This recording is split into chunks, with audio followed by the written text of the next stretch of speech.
quand vous faites, par exemple, si vous mangez une salade de tomates avec des concombres, alors vous faites Boré Peri Adama, d'accord? Mais Boré Peri Adama, c'est vrai que c'est une bénédiction et avec ça, vous êtes officiellement acquitté par rapport à Hachem. Mais maintenant, quand vous dites Boré Peri Adama, c'est pas les tomates et les concombres que vous avez mangé maintenant. Ça, c'est général. Maintenant, Rabbeinu, il faisait une prière personnalisée sur le manger. C'est-à-dire remercier pour ces tomates, merci Hachem pour ces tomates, elles étaient savoureuses, ces concombres étaient très bons. Waouh, que c'est extraordinaire de pouvoir avoir des légumes frais comme ça. Merci mon Dieu, tu nous as permis de. Il rentrait dans la particularité des choses, voyez. Maintenant, ça, vous ne pouvez pas le dire à quelqu'un, parce que ça ne peut pas se dire. Qu'est-ce que vous allez dire à quelqu'un? Vous ne savez pas qu'est-ce qu'il va manger. Il va manger, ok, un fruit de la terre. Il y a des dizaines de fruits de la terre, mais ça reste très général. Maintenant, quand vous remerciez avec des détails, ou par exemple, quand maintenant une épouse, elle prépare à manger, et vous lui dites, ah, c'était très bon le repas, ok. Mais si maintenant vous êtes capable de détailler, qu'est-ce que vous dire, il était bon le repas? Qu'est-ce que tu as senti? Qu'est-ce qui était bon? Ça c'était bien assaisonné, c'était bien cuit, ça c'était épicé, ça. Plus vous rentrez dans les détails, plus c'est une preuve d'amour.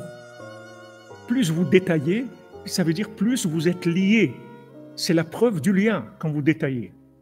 Et tant que vous restez dans... Bon, la généralité, c'est déjà pas mal. Quelqu'un qui est dans la généralité, ça veut dire qu'il n'est pas contre, il reconnaît, mais c'est large.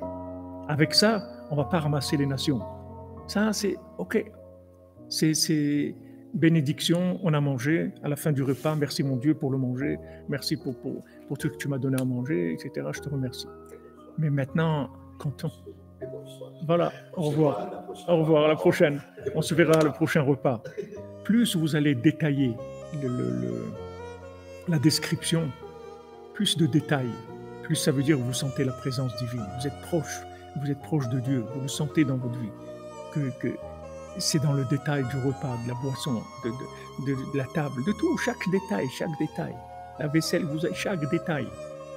C'est pas facile, parce que malheureusement, on est dans le système où on est. Mais il faut savoir que c'est ça le chemin. C'est à ça qu'il faut arriver. C'est le chemin de la délivrance. Le chemin de la délivrance de l'humanité, c'est ça.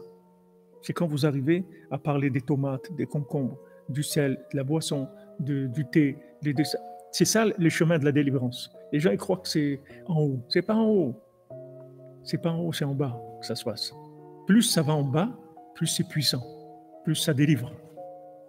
Alors maintenant, quand on libère le monde de l'idolâtrie, c'est-à-dire quand on commence à éclairer, à animer les zones obscures par la prière, c'est-à-dire on commence à faire bouger les pieds, à ce moment-là, Nimshachim chassadim laolam.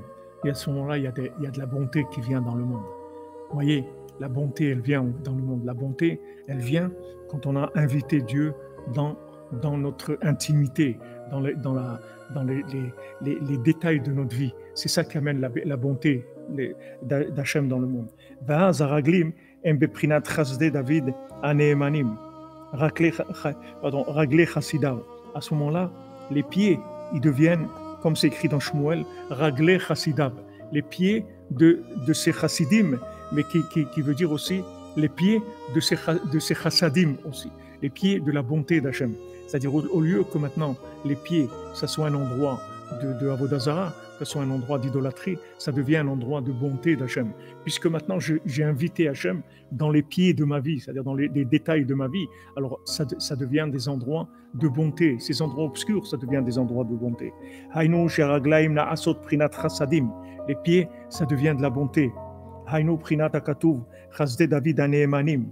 Comme c'est écrit dans Yeshaya, Chasdei David aneemanim, les bontés de David aneemanim, qui sont neemanim, c'est-à-dire dans la Emouna, dans la foi. Chasdei David dans la foi, c'est-à-dire la bonté de David dans la foi. Pourquoi? Parce que David Améler, le fait qu'il a écrit les psaumes et qu'il a pleuré sur chaque détail de sa vie, sur chaque chose qui se passait dans sa vie, il en parlait avec Dieu, chaque chose. Il n'y a rien que David Améler faisait sans parler avec Dieu. Donc il a amené de la bonté d'Hachem, anéemanim, dans la foi, il a fait rentrer la foi, il a montré qu'il y a Hachem dans les moindres détails de la vie. Comme Rabbeinu, quand il a dit à Rabbi Nathan, quand il a dit à Rabbi Nathan de prier pour les lacets de chaussures, et après, et alors Rabbi Nathan, il était choqué. Rabbeinu lui a dit, c'est quoi? C'est pas ton honneur de prier pour des lacets de chaussures. Rabbeinu lui a parlé avec gentillesse, mais ce que Rabbeinu voulait lui dire, c'est que si tu pries pas sur des lacets de chaussures, ça veut dire que tu es un orgueilleux. Ça veut dire que tu crois que non, j'ai pas besoin. C'est-à-dire que tu vas toujours mettre la prière là où tu as un besoin, où là c'est des grandes choses, ou des choses où tu es arrivé, ça marche pas, tu as besoin d'aide. Mais il n'y a que ça. Hachem, il est là que quand tu as besoin, comme des fois des parents qui se plaignent que les enfants, ils les appellent que quand ils ont besoin, c'est tout. Mais tu peux pas appeler tes parents pour leur dire comment ça va. David Ameller, il parlait avec Hachem. Hachem, il lui dit, qu'est-ce que tu veux, David? Il veut rien. Je t'appelle pas pour ça. Je t'appelle pas parce que je veux quelque chose. Je t'appelle pour te dire que je t'aime, c'est tout. Je pense à toi, c'est tout. Mais qu'est-ce que tu veux? Rien, je veux rien. Je veux rien. Je t'appelle, c'est tout. J'ai envie de te parler, c'est tout. J'ai envie de te dire que je pense à toi, je t'aime, c'est tout. Mais non, mais il n'y a pas quelque chose que je peux faire? Non, rien du tout. Tout va bien, je ne veux rien. Je veux rien. Voilà, il a arrivé à David Ameller. Rien. Il voulait rien, c'est tout. Il ne demandait rien, il ne veut aucun manque. La seule chose qui lui manquait, c'est la présence divine, c'est tout. Il veut rentrer la présence divine dans sa vie, c'est tout.